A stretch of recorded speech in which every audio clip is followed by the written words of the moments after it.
I'm excited to be speaking with bassist and creator of the app iReal Pro, Massimo Yes. Biolcati. How's it going? Hello, everyone. It's great. Everything is going well.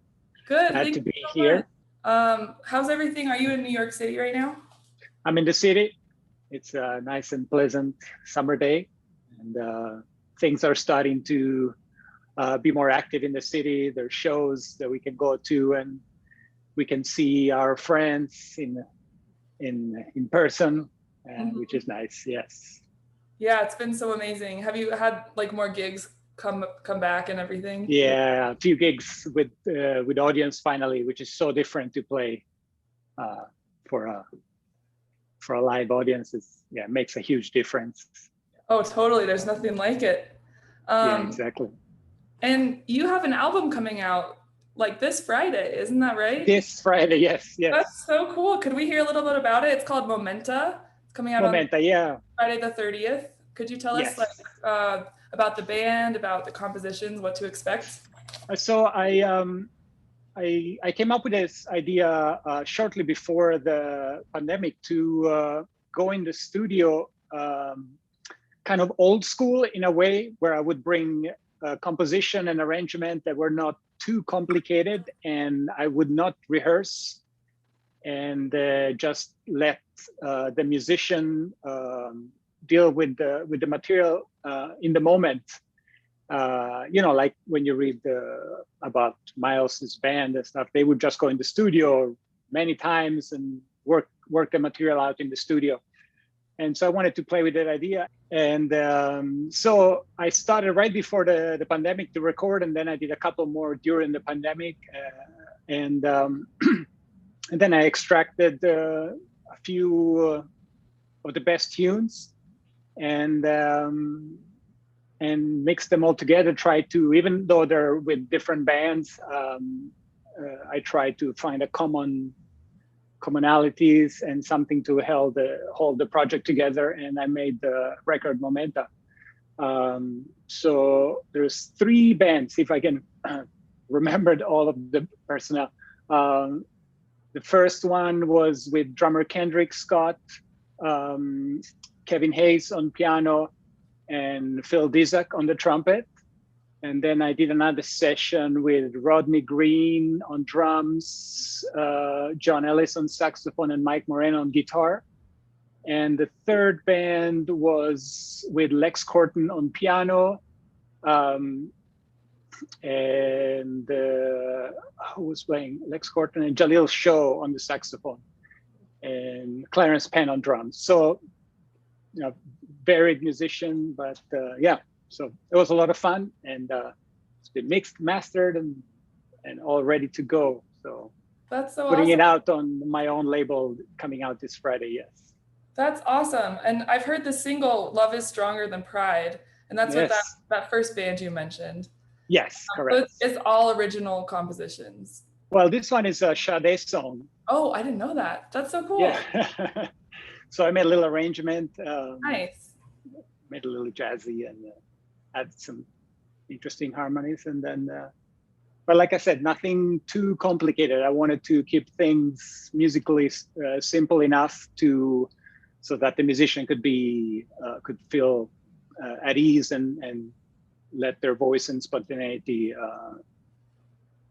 do the rest. Yeah. Totally. So yeah, it was a lot of fun.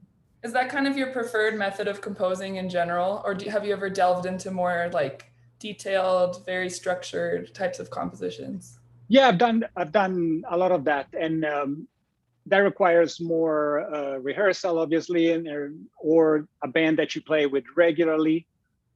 So I wanted to try this approach of more being in the moment. Hence the title Momenta. Kind of made a little play on the word there. Cool. Well, so everybody who's here, make sure you write it down or make note of it. July 30th, this Friday. Keep an eye out for that release. And I guess just to kind of pivot a little bit, I would love to hear about how you first started getting into music. I know you come from a Swedish-Italian background. Yes. And I'm half Swedish, so that's pretty cool. Yeah. All right.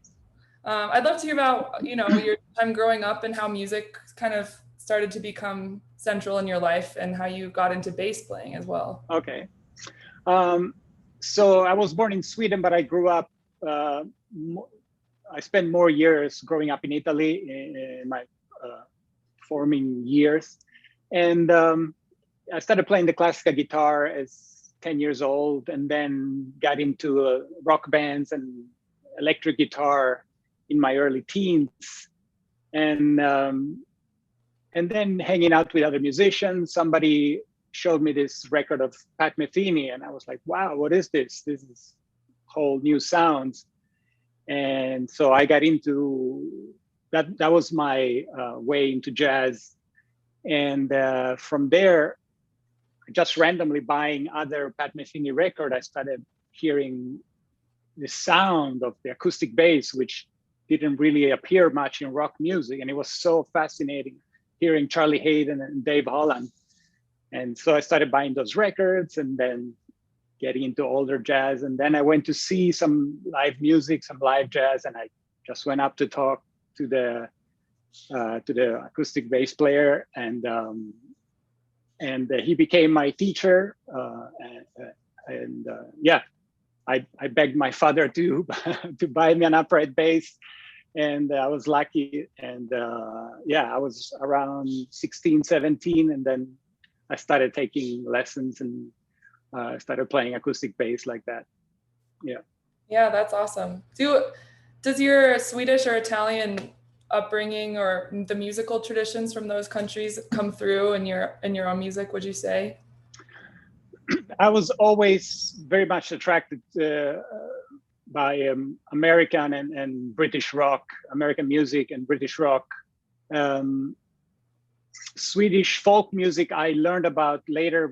I moved back to Sweden to study music when I was 18, 19, and then the Swedish folk music has a very distinctive sound. Italy doesn't have the same folkloric tradition in that manner, has so much classical music and opera that kind of overshadows everything else, more traditional. And yeah, so when I moved back to Sweden in my early 20s, that's I absorbed some of those sounds. But yeah, jazz was the music I wanted to study. And my teacher was an ex-Berkeley alumni, and he said, you got to go to America if you want to learn jazz. So I applied for a scholarship and got into Berkeley College of Music, and then, yeah, been here for 27, 28 years now. Wow, that's awesome. Yeah. Just for my own curiosity, what part of Sweden are you from and where did you study? I was born in Stockholm, and I studied at a private music school in Stockholm, not dissimilar from Berkeley, just a very small version Cool. of that, like that. Yeah. That's awesome. My mom's from Aarhus, so we like go back all the time. Okay, you speak Swedish as well. I speak okay, but I can understand pretty much everything. All right. Nice. Yeah. Fun. Well, that's awesome. I kind of wanted to pivot to something you mentioned when we were talking about your new release, which was your record label that you formed back in 2019, I believe, Sounderscore? Sounderscore, yeah. Could you talk about the idea behind creating your own label and maybe some of the benefits of running your own record label and some of the challenges? Yeah.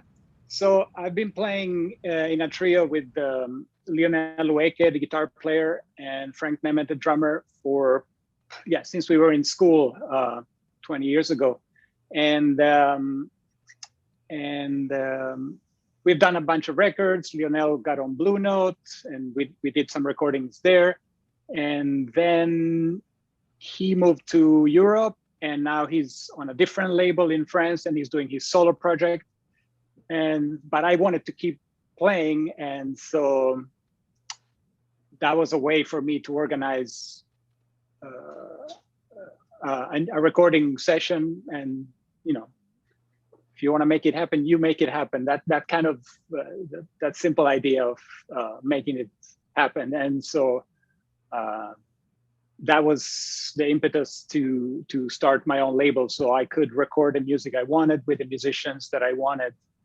And initially it was just for myself, but now I'm thinking of slowly maybe bringing in some other artists, some other friends.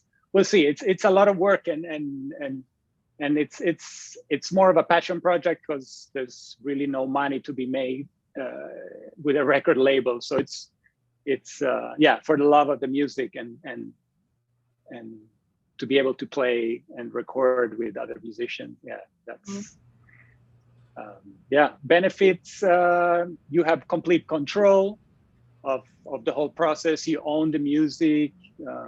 Those are all benefits. The downsides, it's all the work that it takes, organizing, mixing, mastering, covers and marketing and everything that surrounds releasing records. It's a lot of work, but yeah. Wow, that's a fascinating world. I don't know that much about. It's cool to hear. And you put out a record last year during the pandemic, A Way Out. Was that during 2020? It came out 2020, but we had recorded it, I think even, yeah, in 2019 or end of 2018. Yeah. Yeah, that was just, that was almost a random occurrence. I've been doing sessions at my house and I bring musician. And so with this, yeah, a new group of musicians that I had met, of younger musicians, we started playing. We felt really comfortable with each other. So I said, let's just go in the studio and record and see what happens. So everybody brought some music and we rehearsed it, and then went to the studio and just spent one day in the studio and recorded it. And then we listened back and we're like, oh, this is decent. Let's see if we can put it out. And that's how that happened. Very simple. Yeah. What was it like to navigate releasing an album during a pandemic? Like, was there plans for like a release show or tour? Yeah, right. Yeah. Planning up to that, we wanted to do a release show and all of that, but everything got canceled. But I didn't want to postpone the whole release. So much had been put in motion already. So yeah, so we'll try to do some shows now, hopefully. Yeah, I hope so. And then you also had another 2020 release with Kilfema. Right, that was the record I was talking about in trio with Lionel and Frank. Yeah. That started the whole idea. So you said that project first came about because you were at school together? Yeah, we were at school together and we got into, we met at Berkeley College, and then we all got into the Thelonious Monk Institute of Jazz. Well, the institute formerly known as the Monk Institute.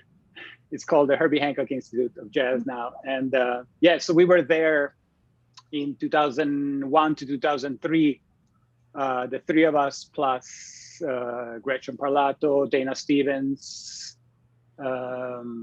Cho Yun Sung on piano, and Nick Baenas on trombone. So we had this 7-piece band for 2 years. We played together, and the trio, Lionel and me and Frank, we often stayed after hours and rehearsed and played a lot together. There wasn't a lot of stuff going on back then in LA. Didn't have it's better now from what I understand, but it didn't have the scene like in New York, like you go to club and then to another club, until in the morning. So we just spend a lot of time playing together. And after that, we've been playing regularly for years and being on tour around the planet a lot. Mm-hmm. Yes. Do you have a favorite place you've traveled to? If you had to pick like top 3, maybe? Top 3. I mean, it's always fun to go, you get to one of those island festival like Martinique or St. Lucia. Those places are, it's always amazing. The food, the vibe, the people, the blue water and all of that. And then the local music is so much fun and all of that. Yeah, somehow those, same thing like the Las Palmas, the Canary Island, they also have another festival on the beach. Mm-hmm. Yeah, those kind of places are the most memorable when you play, and there's an outdoor energy. Mm-hmm. Yeah, it depends on the music too. Like if you play more intimate jazz, it doesn't always translate to huge stages. Luckily with Lionel, he plays electric guitar and he sings as well, so depending on the energy of the audience, we could pivot the music to slightly more danceable vibe, bring out more the African rhythms. And so seeing the people starting to dance and move, it's a great vibe when you play outdoor, for one of those festivals. And then when you play in a small jazz club, you can rein in the energy and be a little more subtle with things. And so it's nice to be able to have a wide range of stylistically. Yeah, totally taking the venue into consideration. Absolutely, yeah, very important. Play the room. Yep. I guess I kind of want to pivot to another big part of your life, which is that you're the creator of iReal Pro, which is an app used by, I think, every jazz musician I know. Could you talk about, how the idea initially started and maybe how the process of developing an app? Yeah, so this was back in 2007 when the iPhone first came out, and I immediately was curious about it. I've always been interested in technology, but I never really programmed. So I got the iPhone, and I was like, since I was touring so much, playing original music, when I would come back to the city, I would get called for a gig and where I should play standards, and I had been on the road for 6 months or something and had forgotten a bunch of standards. So it's like, if I only had some little clue I could quickly look up on my phone to refresh my memory for the bridge or something like that. Mm-hmm. So I tried, let me see if I can put the PDFs in the Photos app and see if I can see, but the screen was so small I couldn't see. And so then the following year, 2008, Apple released a software development kit where it allowed people to actually write software. Mm-hmm. So I taught myself how to program, and I made a simple app that shows just the chords of the charts, so then I could see bigger symbols and it fit on the small screen of the phone. Mm-hmm. And I basically did it for myself, to have a little memo thing in a pinch, look up a couple of changes, and then be able to play. And then almost immediately, like the second day, it started selling, people downloading it, and it took off by itself. I basically never did any marketing, just word of mouth. And it grew like that. And I've been working on it for 12 years now. It's been out for a long time. Yeah, I do all the coding myself. Wow. Yeah, and later on, after a few years, I added playback functionality. Basically creates backing tracks based on the charts mm-hmm. that are in the app. And that made it even more popular. Now students use it for practicing, and teachers send playlists with the song to playlists to their students. And so, yeah, it's grown beyond what I ever imagined it would be. And the use cases, yeah. I remember the first time I went down in the subway, and there was a lady with a little amp and her iPhone plugged into the amp, and she sang along. She was singing along the app, and I stood there, I put a little tip, and after she was done singing, I was like, I did that app. And she was like, what? She gave me a big hug. Beautiful. Wow. So when we have that playback, and how did you record the content? Maybe that's too technical. I don't know. No, I can. It's pretty simple to explain. Nothing is pre-recorded. It's all generated in the moment. So it reads the chord progression, and then it sees, okay, there's this chord. So I programmed many different voicing for that chord. And then, for example, for the piano, I've programmed. Let's say you take medium swing, right? There's a bunch of different rhythm, but like many different variation, and then it kind of just randomly puts them in. And so it doesn't sound too static. You want it to sound more organic. And same thing with the drum. I programmed in like a lot of different variations on the right cymbal, so it always sounds a little different. Same thing, I programmed in a bunch of bass lines and tried to make them smooth from one chord to the other. So it's all algorithmically generated in the moment, and each time it sounds different. Every chorus is a little bit different, and yeah, that's how it's done. Yeah, so you can put your own chords and yeah. Yeah, I've used it when I've had like a tune of mine that I needed to practice over. Yeah, exactly. I have input some hard changes. Yeah. So yeah. Oh yeah, I was gonna ask you if you have any future ideas for the app that you want to expand, or if you have any other ideas for different kinds of apps you might get into in the future. I've done a couple of other apps. I've done a drum teaching app called Drum School, and I made it in collaboration with the drummer Frank Nemeth. So he created all the content, so you can learn how to play a bunch of like 300 or 400 drum different patterns. And right now, actually, I'm working on new styles for iReal Pro. I bought an electronic drum set, and my idea is to record a drummer playing and get the MIDI data into the app. Up until now, I went into Logic and programmed one note at a time, and then let me do a little this. But if I can capture the true feeling from a drummer, it's going to sound, I think, even more natural and organic. Because capturing the little, because humans never play exactly metronomically and quantized, right? So those little variations in time and dynamic, it's gonna give it a good feel. Yeah, so that's what I'm working on right now. That's awesome. Did you expect it to become like such a widely used like educational and like practice tool? As I guess before you did the playback option, like was it being used mostly like just at gigs and stuff, and then you kind of became kind of more of an educational? Exactly. Most at first was like for jam sessions and gigs, having that reference, right? It allowed people, often if you're at a jam session, I know that song.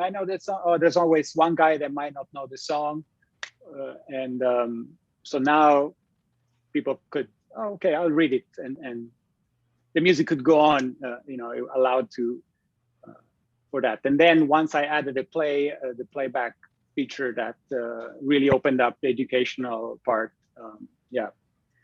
Because you use it at home, so there's that use of the app at home for yourself and you practice, and then they use jam sessions. Yeah, well, it's certainly like part of my, maybe not everyday life, but weekly life. I definitely use it all the time. Me too. Yeah. Wow. Well, that's so cool. I'm really glad we got to talk a little bit about that. Yeah. No, it's cool. I use it especially for somebody sends me some really complicated odd meters and stuff, because you can put in like weird time signatures that might not be easy to practice with a metronome, or maybe they haven't made a demo recording yet, so you need to create something fast and slow it down and speed it up. Right. That's so true. Yeah. Well, it's interesting that you mentioned odd meter, because I was kind of going to transition into that. In your group with Lionel Nweke, and you guys use so many complex time signatures, but make it sound so natural. And I was curious if you have tips or methods for kind of feeling at ease when in maybe a more complicated time signature, like how you practice that. Um, my trick originally was to spend time with a new time signature. Basically, I would walk down the street singing a bass line or singing a rhythm even, and trying to come up with rhythmic ideas and melodic ideas intellectually, and repeat them so much that you didn't have to think about it anymore. You started to feel it. Mm-hmm. Yeah. So let's say you're trying to learn in 7/4. Don't but don't but don't don't don't but don't. So 1 2 3 4 1 2 3. So that's the basic thing. And then it's like, okay, intellectually, can I come up with something against that?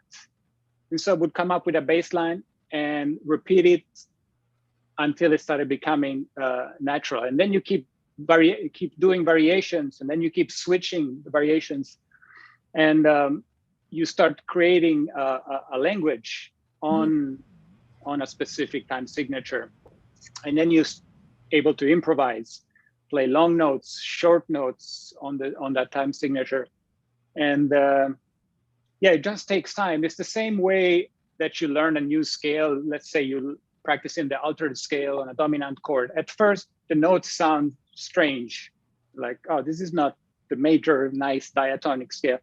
And then you keep repeating it, and it starts becoming internalized. Eventually, you listen to records like, ah, I know that scale.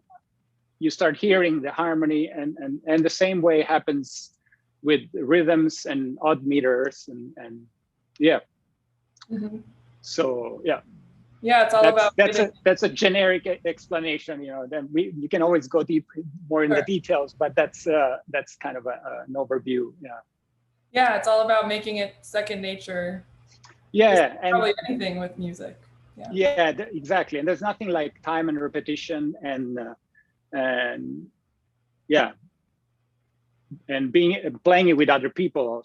And if you're in that practicing 7/4 period of your life, you go to the jam session or with your buddies, like, let's try this song in 7, let's do it in 7. Let's until at some point it becomes part of your language, and you don't have to practice it and think about it all the time.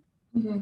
You can move on to other things, and you've internalized it, and even if you don't play it for months, it'll be there. Yeah, you just got to spend time with it. I mean, pretty much this applies to anything, but yeah. Yeah, totally. That's great advice. I was going to ask you about kind of shifting a little bit.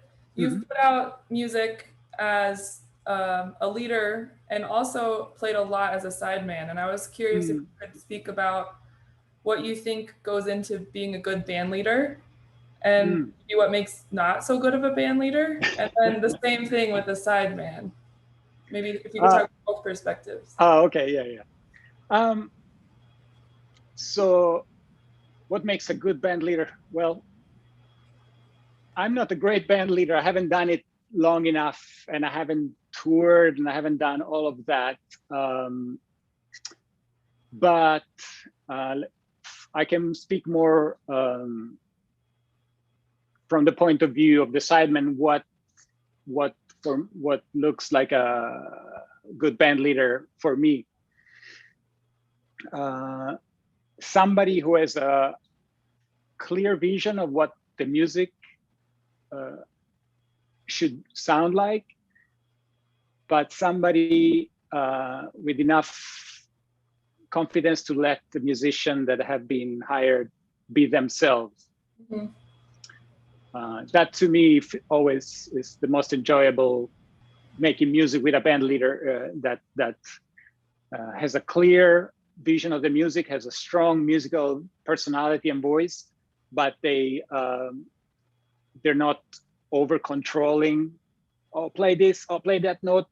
They're open to anything that happens, and maybe they, especially in the moment, maybe you can talk about it after the show and say, oh, I prefer when we do this kind of thing, or I prefer not going to that because blah blah blah, gives you a reason, and things make sense, rather than a bad band leader will turn around and vibe you on stage, and that kind of ruins the energy, and also for the audience, that's nobody enjoys that.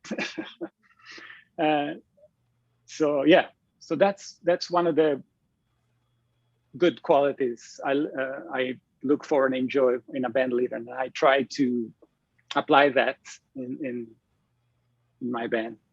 Mm-hmm. And as a sideman, it's the complementary of that. A great sideman understands the vision of the band leader and is able to bring that to fruition, but they also keep their voice, right? Mm-hmm. If I play with Colin, I want that sound that Colin has, and we might play my music, but I want him to be himself. I wouldn't tell him, can you play like on the recording that I did with so and so? That, you know, that's the beauty of this music, that everybody has a slightly different personality that comes out in their instrument and they're playing, and you have a conversation throughout the improvisation. Yeah, that's a good sideman. Yeah. Besides all the other things, you know, being on time and prepare the music at home, you know. I mean, these days, those are basic stakes, because there's so many high-level musicians that if you don't show up in time, or like you're gonna lose your gig pretty much. So so there's a certain baseline that everybody has to, and everybody has these days. You know, it's such high competition, and yeah, that's very true. Kind of along the same lines, one question that I always ask during the interviews is, if you could give advice to a young musician just starting out, what would you tell them if they're trying to make music their life? Oh wow. It's an interesting question. A young musician becoming a band leader, or just who wants like to, more in general? More in general, who just wants to pursue music for their, and maybe jazz specifically, or maybe just music. Yeah. As long as the passion is strong for music, basically, if you feel like this is it, I don't want to do anything else, I can't do anything else, this is go for it. It's gonna be tough. There's gonna be headwinds all the time, but the joy of pursuing something that you're passionate about makes every moment of pain doing it worth it. And so that's very generic.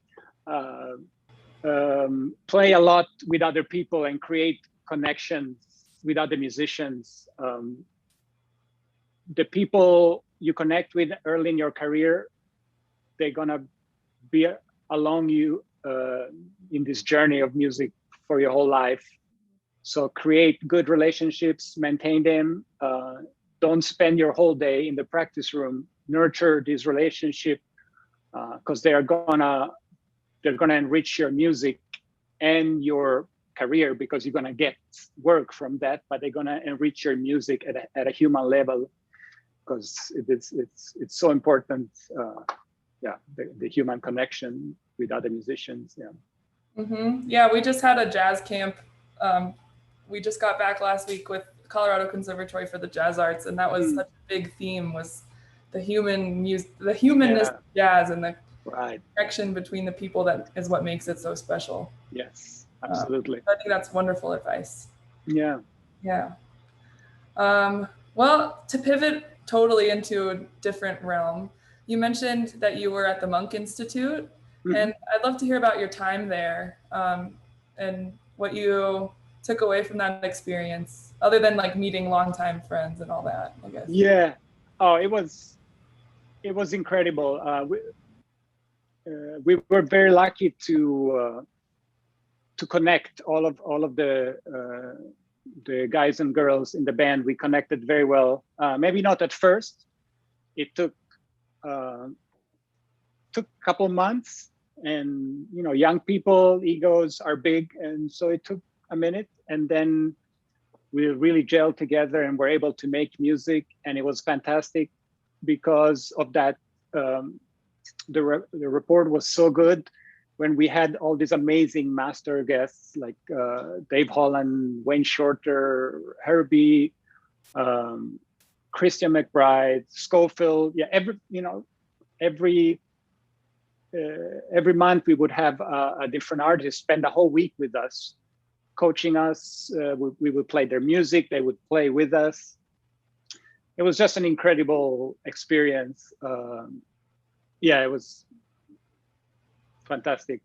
Yeah, Terence Blanchard was the musical director at that time, and yeah, he was teaching composition. We would play his arrangements, and I got to play for a few months in his band after the Monkey Suit was over. That was great, real life schooling. Yeah, yeah, it was an incredible experience. Some of the other bands in the previous year, they weren't so lucky as far as personnel. Always, I heard, but yeah, I think it's because you're in a room with 6-7 people 5 days a week for 2 years. It's the personal relationship, if it doesn't work out, can be very tricky. Yeah, so that's, again, human nature becomes the thing. So, but if you can overcome that, then we were able to really enjoy everything that was available to us through these great masters. Yeah. And to be just like immersed in it at all times and growing with the same group of people, that's really special and powerful. Yeah, basically you think about music 24 hours a day, and that's what you do. And school in general is beautiful like that. It's okay. I mean, school, you're in this beautiful island, you immerse yourself in this environment, and yeah, it's not quite ever gonna be like that again. You know, later other things in life come at you, whether you start a family or you move to a different city, you buy a house, and you know, there's other things, but that time is beautiful and precious in that sense that you can think and focus on one thing and really grow fast.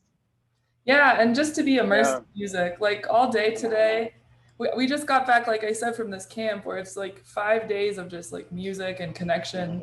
And I've been feeling today, like when you see a great concert and then the next day you're so bummed out that it's over, like the experience is gone. It's not gone, you still have it. But it's being able to just focus on music and be totally in the moment. It's such a beautiful thing.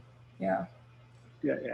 I want to ask Colin if you have anything you want to ask. I have a few more like rapid fire questions and stuff. But yeah, maybe quickly. It's so great to hear you talk about all this stuff. I was wondering, you know, through this last year, through the pandemic, Massimo, like, what has changed for you, maybe, or what, you know, because I was in communication with you during that time, but. You know, what do you see for the future in maybe in New York City and maybe for this music, like in terms of touring, and are you feeling optimistic about things coming back? Do you think things are going to change? I know it's a long question, but and also just your personal experience through the last year and maybe how things have maybe changed for you, or you know, I know that all of us have gone through a lot of personal growth and maybe look at things a little differently now. I know I do, from a different perspective, which has really helped. And I have kind of fallen back in love with music again and been able to, you know, we always say these things when we're traveling and running around all the time, like, oh, I wish I had the time to do this. And so there was a lot of time to reflect on all that. And I'm just curious about what your personal experience was like, and your view on the future. Yeah, it was very interesting spending so much time without playing with other people, and I spent more time practicing the piano, practicing some drums, and practicing the bass, and being able to fix some technical things, for example, that I was never able to do when I was touring and playing gigs, because you start practicing some new idea, some new position, and 2 days later you have a gig, and you can't, the new technique is not ready. So you fall back into old habits, and the next day you're back to where you started.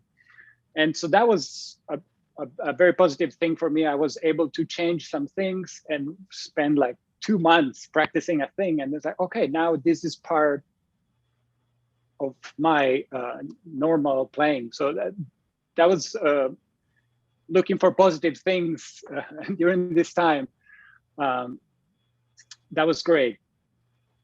But I missed playing with people. So earlier this year, after I got vaccinated, I started playing some sessions again, and the joy of playing with other people was just so big. And I realized that that's why I do this. Ultimately, there's no music in the vacuum. I want to play with people. I want to play for people. That's so important. But also the touring, I was already cutting back because I could supplement my income with the income from the app. So I had cut down the touring, but now I haven't been on an airplane in over a year and a half now. And all of that time we spent sitting on plane, waiting in airport, and being in hotels, and now it's like, oh, I could spend an hour practice piano, an hour practice drums. I could do this and this. Like it's I value time in a different way. I think that's happened across many, not only music. People working from home that wouldn't have to commute anymore. They realized, oh, I can have more time for my family and do other things. And so I think a lot of musicians have realized that too. Yeah. On the other hand, sometimes it's hard to focus when you don't have a schedule or things coming up. If you have too much free time, it's hard to feel like, oh, I should practice. You end up like, oh, let me just watch another movie tonight, instead of like, oh, I got to prepare this music for this thing tomorrow. So there's a balance, right? You don't want to. It's good to have milestones and things to look forward to, because they will motivate you. That's why I set up recording sessions. Okay, I got to write music for the recording session. Otherwise, I might not compose as much, because that's not something that I just do out of spontaneously. I just want to play. That's kind of more what I want to do. And then, but if I set some goals, that will help me with practice. As far as whether I'm optimistic for the future, I want to be. I keep getting slapped in the face by the news, but I want to be optimistic, and when I go out, and I've been out to see a few shows, there's beautiful positive energy. People are excited to be making music together, and yeah, I really hope we can overcome everything. Yeah. Yes. Yeah, I love hearing about. Thank you, Colin, for asking that. I love hearing about people's experiences during the pandemic. It's been a really interesting just part of this whole interview series, because we're living through such a strange time that very strange. That yeah, it's cool to hear how everybody reacted to the situation we were in. Well, I have a few more like rapid fire questions for you. Sure. Just fun questions. If you could pick any instrument to play besides any instrument you already play, what would it be and why? Uh, I love the piano. I mean, I play a little for just for composition, so I don't know if that counts. But I would love to be a pianist because it's basically a band. You can make full music. There's the rhythmic component, there's the bass, the melody, there's the harmony. Yeah, you Yeah. can. Any style of music can be made on the piano, basically. That's true. Yep. Yeah. One more quick one, and then Joe actually has a question as well, one of our audience members. Sure. Anyone dead or alive you would want to study with? Just one person, if you could pick one person. Oh, I'd love to study with Ray Brown. Yeah, wow. Just spend time with him and absorb some of that beautiful music he shared with us. Yeah.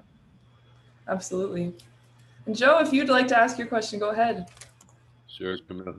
Hey, Massimo, this is great Hi, to Joe. hear you. And I really like what you said about, needing some kind of guideposts because it's really easy to, when we don't have things, but at the same time that we've been able to, kind of explore some deeper things this last year and a half. And I, like everybody else, have used the app, in many situations, and have loved having that. And but I have one curious thing is, like, when I first got the app, it was when it first came out, and I think it was still called iReal Book. Right? And I think, as I remember, there was just 3 transpositions on it, and I wrote you an email and said, I play a lot of alto flute. Is there any way that you could put in a G transposition? And then, a few months later, I looked on there and it was on there. So anyway, I just thank you. Oh, that's great. And you're welcome. I use that all the time. Oh, fantastic. So. Yeah, I get a lot of email requests in this and that. I try to make as many people happy as possible, but yeah, I can make everyone happy. Anyway, no, it's fantastic. I really like, and I really like all the different. You're trying to move into some different styles. I got that Latin styles pack, and that is really cool for especially Latin grooves. There's a lot more variety in there. And yeah, I'm actually working on a further expansion on that now. I'm working with Samuel Torres, percussionist and pianist, and he's also very good with the MIDI, so he's helping me translate that stuff into MIDI, because it's like, okay, the congas are on the beat, but the timbales play slightly behind. He knows all of this relationship between the instrument that, if you just read an instructional book, it's all like, do this. This is not gonna capture the essence. So I'm hoping thank you for everything. So great to hear you. All right, thank you. Thanks, Joe. I just have a couple more questions. I was going to ask you about any music or art in general that you're checking out right now that you think we should be aware of. Does TV count as art? I think so.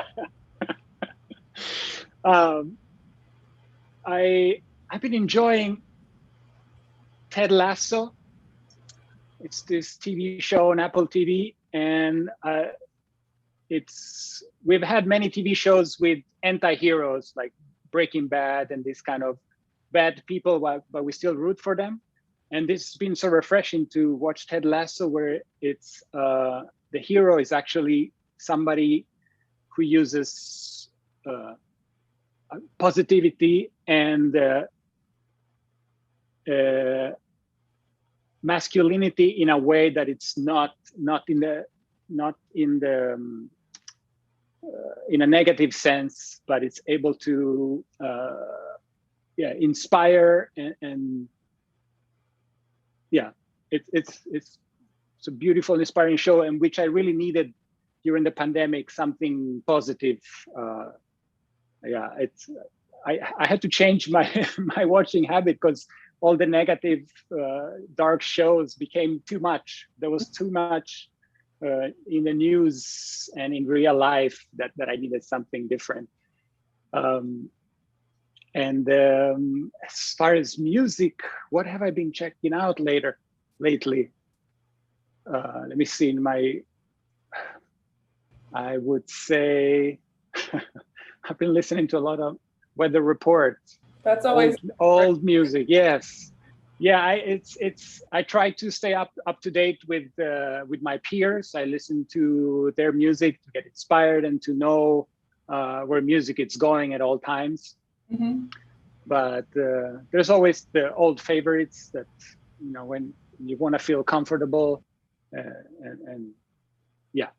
Yeah, that's certainly something I did during the pandemic, was listen to things that I know super well, because it's grounding, and it's like grounding to be grounding exactly in this period where we definitely need that. Yeah. Well, I guess for one final question, I'd just like to ask if you, like, what's next? Can we expect to see you in Denver? Are you gonna tour? Like, do you have anything on the horizon? I mean, obviously the album coming out, we're hoping right. to tour. Yeah, I will see. I tried a little bit, and it seems like every musician is out there now trying to get gigs, and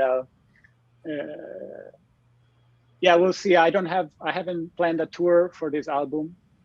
I have some other gigs with local musicians, so I'm mostly playing in the city for the next few months.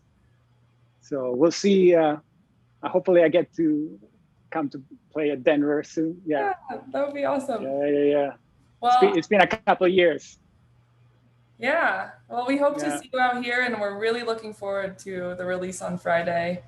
If you guys haven't heard the single, please go listen to it. It's really, really cool. Thank you. And this has been such a wonderful conversation, and I think a great way to end our series. So thank you so much. Thank you. It's been a pleasure. Yes. All right. Thank you so much.